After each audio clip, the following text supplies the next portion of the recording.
Bismillahirrahmanirrahim. Assalamu alaikum dear students. Our next topic is electron affinity. Periodic properties of elements को हम discuss कर रहे हैं। इनकी प्रॉपर्टीज़ में हमने एटॉमिक रेडियस, आयनिक रेडियस, इसके अलावा आयोनाइजेशन एनर्जी को डिस्कस किया है। अब हमारा टॉपिक है इलेक्ट्रॉन अफिनिटी। सबसे पहले अगर हम अफिनिटी की बात करें, अफिनिटी हम कहते हैं अट्रैक्शन को। तो इसका मतलब क्या हुआ, इलेक्ट्रॉन को अट्रैक्ट करने की कैपेसिटी, इसको हम कहते हैं इलेक्ट्रॉन अफिनिटी। तो इससे पहले अगर आपने आयोनाइजेशन एनर्जी वाला टॉपिक नहीं देखा तो पहले वो देख लें, क्योंकि इसका और उसका कॉन्सेप्ट, इसके कॉन्सेप्ट को डिस्कस करने के लिए, समझने के लिए वो टॉपिक समझना पहले सबसे ज़रूरी है। तो इसमें सबसे पहले अगर हम इसकी डेफिनेशन देखें, आयोनाइजेशन एनर्जी में हमने कहा था कि मिनिमम अमाउंट ऑफ एनर्जी जो हमें रिक्वायर होती है किसी भी एटम के वैलेंस शेल में से इलेक्ट्रॉन को निकालने के लिए, उसको हम कहते हैं आयोनाइजेशन एनर्जी। इलेक्ट्रॉन अफिनिटी इसका ऑपोजिट है। तो अफिनिटी हम अट्रैक्शन को कहते हैं। तो वो वाली अमाउंट ऑफ एनर्जी की वो वाली अमाउंट जो किसी भी इलेक्ट्रॉन को एक एटम में ऐड करने से रिलीज होती है, उस अमाउंट ऑफ एनर्जी को हम इलेक्ट्रॉन अफिनिटी कहते हैं, इलेक्ट्रॉन की अट्रैक्शन कहते हैं। तो डेफिनेशन क्या बनेगी, amount of energy released when an electron is added to an isolated gaseous atom to form an anion. अब इसमें देखें, सबसे इम्पोर्टेंट चीज़, एक तो यहाँ पे एनर्जी रिलीज होगी जब इलेक्ट्रॉन ऐड होगा। सेकंड, किस एटम में ऐड होगा, जो आइसोलेटेड होगा और गैसियस फॉर्म में होगा। आइसोलेटेड का मतलब है सेपरेट फॉर्म में, और एटम एक दूसरे से दूर कब होते हैं, जब वो गैसियस फॉर्म में होते हैं। तो तब इनको स्टडी करना बहुत आसान होता है। तो इस वजह से यहाँ पे वर्ड है आइसोलेटेड गैसियस फॉर्म। तो इसकी अगर हम एग्जांपल से पहले यूनिट देखें, इलेक्ट्रॉन वोल्ट में भी इसको मेजर कर सकते हैं, इसके अलावा किलो जूल पर मोल में भी मेजर कर सकते हैं, जिस तरह हम आयोनाइजेशन एनर्जी को मेजर करते हैं। इसकी एग्जांपल में हमारे पास ऑक्सीजन का एटम है, इसमें इलेक्ट्रॉन को जब हम ऐड करवाएंगे तो इलेक्ट्रॉन को ऐड करवाने के लिए जितनी एनर्जी रिलीज होगी, इसको हम कहते हैं इलेक्ट्रॉन अफिनिटी। मींस इलेक्ट्रॉन की अट्रैक्शन कितनी थी इस एटम के साथ और इससे कितनी एनर्जी रिलीज हुई है, इसको हम कहते हैं इलेक्ट्रॉन अफिनिटी। ये कौन सा प्रोसेस होगा, ऐसा प्रोसेस जिसमें एनर्जी रिलीज हो, उसको हम कहते हैं एक्सोथर्मिक प्रोसेस। तो अगर क्वेश्चन आता है इलेक्ट्रॉन अफिनिटी कौन सा प्रोसेस है, तो इसका आंसर होगा exothermic process, because here energy is release. उसके बाद अगर हम एक और इलेक्ट्रॉन को ऐड करवाते हैं, ये हमारे पास ऑक्सीजन का एटम है, इसमें से पहले इलेक्ट्रॉन को तो हमने ऐड करवा दिया, उसके लिए हमारे पास इतनी एनर्जी रिलीज हुई है इलेक्ट्रॉन को ऐड करवाने के बाद। लेकिन जब एक और इलेक्ट्रॉन को ऐड करवाएंगे, तो पहले एक इलेक्ट्रॉन को ऐड करवाया है, आने वाले इलेक्ट्रॉन पे इस इलेक्ट्रॉन की क्या होगी, रिपल्शन होगी। इस रिपल्शन की वजह से इलेक्ट्रॉन को ऐड करवाना मुश्किल होगा। तो फिर हम इसको ऐड करवाने के लिए, सेकंड इलेक्ट्रॉन को ऐड करवाने के लिए क्या करेंगे, एनर्जी हमें रिक्वायर होगी। तो फर्स्ट प्रोसेस में एक इलेक्ट्रॉन ऐड करने से एनर्जी रिलीज हो रही है, लेकिन सेकंड इलेक्ट्रॉन को ऐड करना मुश्किल है। किस वजह से मुश्किल है, पहले वाले इलेक्ट्रॉन से इस इलेक्ट्रॉन की रिपल्शन होगी, जिस वजह से इलेक्ट्रॉन को ऐड करना मुश्किल होगा। जितने इलेक्ट्रॉन इसमें बढ़ते जाएंगे, उतना आने वाले इलेक्ट्रॉन को ऐड करवाना मुश्किल होगा, उतनी ज़्यादा एनर्जी रिक्वायर होगी। अब इसमें एनर्जी रिलीज होने की बजाय क्या हो रहा है, इलेक्ट्रॉन को ऐड करवाने के लिए एनर्जी रिक्वायर है। तो सेकंड इलेक्ट्रॉन अफिनिटी को हम एंडोथर्मिक प्रोसेस कहते हैं, क्योंकि इसके लिए हमने इतनी एनर्जी लगाई है, इतनी एनर्जी इसने अब्जॉर्ब की है इलेक्ट्रॉन को इस एटम में या फिर इस एनाइन में ऐड करवाने के लिए। तो ये आपने इम्पोर्टेंट क्वेश्चन भी आ सकता है कि सेकंड इलेक्ट्रॉन अफिनिटी की वैल्यू किस वजह से ज़्यादा होती है। तो इसका सिंपल आंसर है, इलेक्ट्रॉन पहला हमने ऐड करवा दिया, जितने इलेक्ट्रॉन इसमें बढ़ते जाएंगे उतनी आने वाले इलेक्ट्रॉन के लिए रिपल्शन ज़्यादा होगी, तो उसको ऐड करवाना मुश्किल होगा। उसके लिए हम एनर्जी देते हैं, इसको एनर्जी ये एब्जॉर्ब करता है, एनर्जी इसमें रिक्वायर होती है। तो सेकंड इलेक्ट्रॉन अफिनिटी हमेशा पॉजिटिव में होगी, मींस एनर्जी रिक्वायर है, तो इसको हम कहेंगे एंडोथर्मिक प्रोसेस। उसके बाद इसके फैक्टर्स वही फैक्टर है जो आयोनाइजेशन एनर्जी में हमने पढ़ा है। सबसे पहले एटॉमिक रेडियस। तो एटॉमिक रेडियस अगर एटम का साइज बड़ा होगा, तो ये वाला एटम का साइज बड़ा है, तो इसकी इलेक्ट्रॉन अफिनिटी कम होगी। अब ये इलेक्ट्रॉन अफिनिटी कम कैसे होगी, इसकी ज़्यादा है और इसकी कम किस वजह से है। अब ये दरमियान में देखें शेल्स हैं, शेल्स में इलेक्ट्रॉन है, इन इलेक्ट्रॉन की इस इलेक्ट्रॉन पे रिपल्शन होगी। इसके अलावा जो आने वाला इलेक्ट्रॉन होगा उसकी भी इन दरमियान वाले इलेक्ट्रॉन के साथ रिपल्शन होगी। तो रिपल्शन की वजह से उसी आने वाले इलेक्ट्रॉन को यहाँ पे ऐड करवाना बहुत मुश्किल है। तो जितना इलेक्ट्रॉन को ऐड करवाना मुश्किल होगा, उतनी इलेक्ट्रॉन अफिनिटी की वैल्यू भी क्या होगी, कम होगी, क्योंकि इससे एनर्जी कम रिलीज होगी। तो आने वाले इलेक्ट्रॉन के लिए यहाँ पे ऐड होना मुश्किल है, क्योंकि दरमियान में काफ़ी इलेक्ट्रॉन आ गए हैं। इलेक्ट्रॉन के साथ रिपल्शन की वजह से इलेक्ट्रॉन को ऐड करवाना मुश्किल है। तो अगर एटॉमिक रेडियस कम होगा जैसे इसमें है, तो आने वाला इलेक्ट्रॉन को न्यूक्लियस इजीली अट्रैक्ट कर लेगा। लेकिन जब एटॉमिक साइज बड़ा होगा, एटॉमिक रेडियस ज़्यादा होगा, तो आने वाले इलेक्ट्रॉन के लिए ऐड होना मुश्किल है दरमियान वाले इलेक्ट्रॉन की रिपल्शन की वजह से। उसके बाद शील्डिंग इफेक्ट भी वही कॉन्सेप्ट, जितने इलेक्ट्रॉन दरमियान में ज़्यादा हैं उतनी इलेक्ट्रॉन की आने वाले इलेक्ट्रॉन पे अट्रैक्शन ज़्यादा होती जाएगी, इलेक्ट्रॉन को ऐड करवाना मुश्किल होगा, इलेक्ट्रॉन अफिनिटी कम होती जाएगी। उसके बाद इलेक्ट्रॉनिक कॉन्फ़िगरेशन बहुत बहुत इंपॉर्टेंट, वेरी इंपॉर्टेंट ये वाला कॉन्सेप्ट है, इसको अच्छी तरह यहाँ पे समझ ले। आगे इसके पीरियोडिक ट्रेंड में भी इसको हमने डिस्कस करना है। तो अगर हम इलेक्ट्रॉनिक कॉन्फ़िगरेशन की बात करते हैं, सेकंड ए ग्रुप होता है, उसके वैलेंस शेल में 2 इलेक्ट्रॉन मैक्सिमम होते हैं, और वो 2 इलेक्ट्रॉन किस ऑर्बिटल में आते हैं, एस ऑर्बिटल में। हमें पता है जो एस ब्लॉक है उसमें फर्स्ट और सेकंड ग्रुप है, और उसकी इलेक्ट्रॉनिक कॉन्फ़िगरेशन में आखिरी जो इलेक्ट्रॉन वो एस ऑर्बिटल में आते हैं, वैलेंस इलेक्ट्रॉन।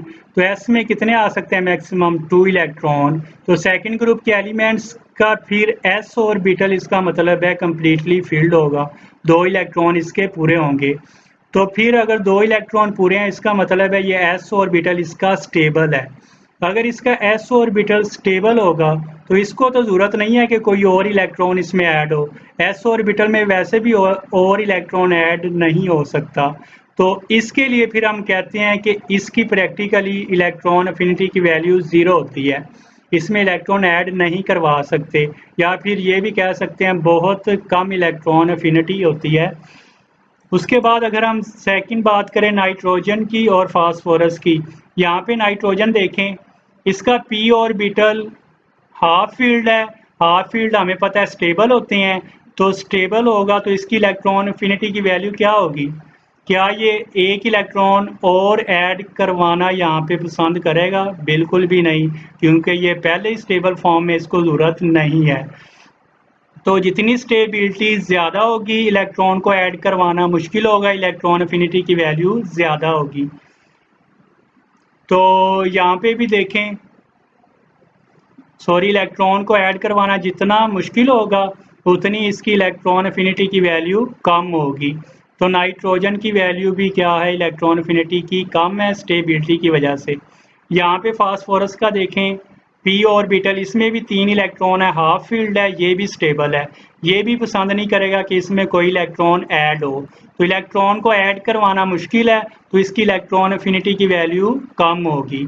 तो अगर क्वेश्चन आता है कि नाइट्रोजन की और फास्फोरस की इलेक्ट्रॉन अफिनिटी की वैल्यू कम किस वजह से है, तो इसका आंसर क्या होगा, क्योंकि ये स्टेबल है, हाफ फील्ड है, इस वजह से इसकी इलेक्ट्रॉन अफिनिटी की वैल्यू कम होती है, इसमें इलेक्ट्रॉन को ऐड करवाना मुश्किल होता है।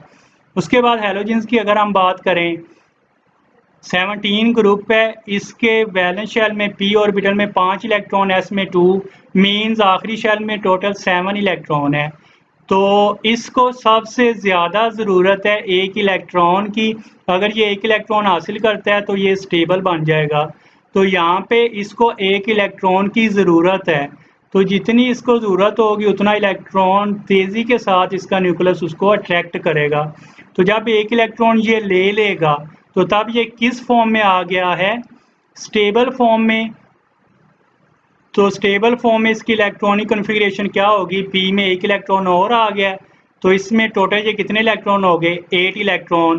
तो आखिरी शेल में इसके 8 इलेक्ट्रॉन कंप्लीट हो गए। अब ये स्टेबल फॉर्म में आ गया है।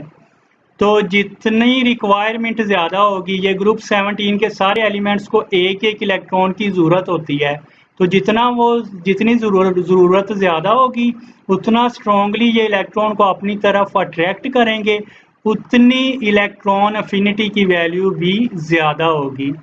तो ये हैलोजेंस के बारे में भी आपने याद रखना है कि इसकी इलेक्ट्रॉन अफिनिटी की वैल्यू बहुत ज़्यादा किस वजह से है, क्योंकि इसको एक इलेक्ट्रॉन की ज़रूरत होती है। उसके बाद अगर हम नोबल गैसेस की बात करें, नोबल गैसेस हमें पता है इनर्ट गैस हैं, ये भी बिल्कुल पसंद नहीं करती कि कोई इलेक्ट्रॉन इसमें ऐड हो या फिर इसमें से इलेक्ट्रॉन निकाल लें। किस वजह से, क्योंकि ये स्टेबल फॉर्म में है, इसके आखिरी वैलेंस शेल में 8 इलेक्ट्रॉन कंप्लीट हैं, तो ये इलेक्ट्रॉन को अट्रैक्ट करने की कैपेसिटी इसकी बहुत बहुत कम होती है। तो इस वजह से हम कहते हैं इसकी इलेक्ट्रॉन अफिनिटी प्रैक्टिकली ज़ीरो है, या फिर इलेक्ट्रॉन अफिनिटी की वैल्यू बहुत ही कम है। तो जितना ज़्यादा एटम स्टेबल होगा उतनी इलेक्ट्रॉन की रिक्वायरमेंट उसके पास कम होगी, उतनी इलेक्ट्रॉन अफिनिटी की वैल्यू कम होगी। इन फैक्टर को आपने अच्छे से याद रखना है, इलेक्ट्रॉनिक कॉन्फ़िगरेशन को। आगे हमने इसको डिस्कस करना। पीरियोडिक ट्रेंड, सबसे पहले हम अगर पीरियड की बात करें तो पीरियड में हमें लेफ़्ट टू राइट यही नज़र आता है कि इलेक्ट्रॉन अफिनिटी की वैल्यू क्या होनी चाहिए, इंक्रीज़ होनी चाहिए। प्रैक्टिकली अगर हम इसको एक्सपेक्ट करते हैं, एक्सपेक्टेशन में हमारे यही है कि left to right electron affinity की वैल्यू इंक्रीज़ करती है। किस में, पीरियड में।